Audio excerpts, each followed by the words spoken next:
In the land of blood and wine, there lived several Griffin tribes, separated and uncivilized. While the rising kingdom of Spartius was conquering the southern Griffonia, these tribes were lucky enough to avoid being annexed by that kingdom. As time went by, their ancient civilization remained untouched. From the diversion of Spartius to the doom of Carthenia, to when Parthians established their kingdom, they had come far. Kingdom rises and kingdom fall. No one is an exception here. With the lead of the Disce family, these ancient tribes finally united by the sword and wine. So, the first kingdom of Aquileia had started their legend from the 1st century after Luna's banishment. The royal family of Disce was the savior of Aquileia, who had united all the Aquilons and saved us from the Dark Ages. But still, even the greatest king would suffer from defeats. In the winter of 705, a great battle had broken out between the three kingdoms, Parthia, Aquileia and Griffinstone. After days of bloodbath, Grover I of Griffinstone had defeated the Talonels and the Discetes, founding the mighty Griffonian Empire and taking Parthia and Aquileia as vassals. The battle of the three kings had changed everything we know. First thing was that Aquileia had to bow to the Grover family, being humiliated by the Grovers. Meanwhile, after Columbus founded the New Merlin colony, many pony nobles who couldn't agree with Celestia had decided to immigrate to Aquileia from Equestria. And for the coming centuries, the ponies had quickly integrated in the local griffons, forming Aquila into one culture that is shared by both griffons and ponies.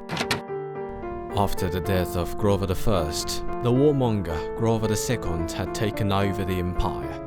Unlike the first Kaiser, Grover II had no experience in diplomacy, and that was the chance we had been looking for in the past 80 years.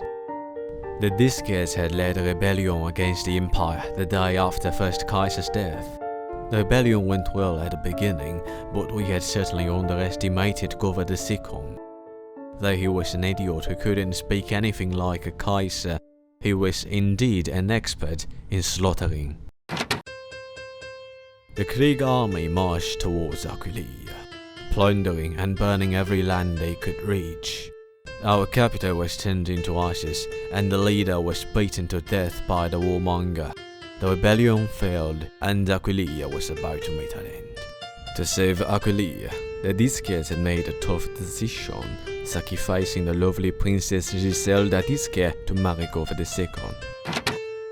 Though we had failed in 705, another chance had appeared when Grover IV died from a stroke in 964. This time, the successor was a weak child who couldn't even hold a sword, and the empire was about to collapse. After the Talonel family of Parthia had officially seceded from the empire in 971, our king Gerard Disque followed after, re-establishing the kingdom of Aquileia.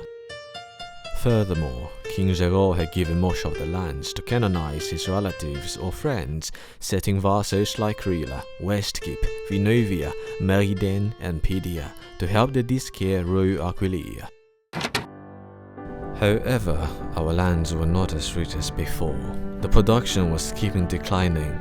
Just a few years after our independence, the kingdom quickly groaned in debt and famine. As a result, some griffons disgruntled with our king and the royal family. And not for long, in 980, the peasants, brainwashed by the foreign powers, started a revolution under the leadership of Theodore Verani, chopping off the king's head, driving the Disce family away from Aquila, and turning Aquileia into a republic. Meantime, Aquileia was losing control over her borders. Greifswald, Primavera, and Tarin declared their independence. Unfortunately, we did not have time to care about them.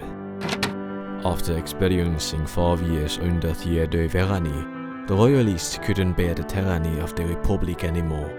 These filthy peasants raised their bloody flags, roaring and crying like beasts, breaking in our houses and looting our property, killing our wife and children. The Griffons couldn't live without Aquileia, and Aquileia couldn't live without a king, who was beheaded by the Republicans. Luckily, we still had many supporters all across Aquileia.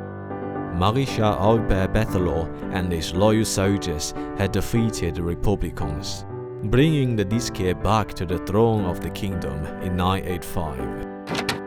Though the revolution is no more, there are still many Republicans hiding in the city, and the nation is actually divided into two factions, the Royalists and the Republicans.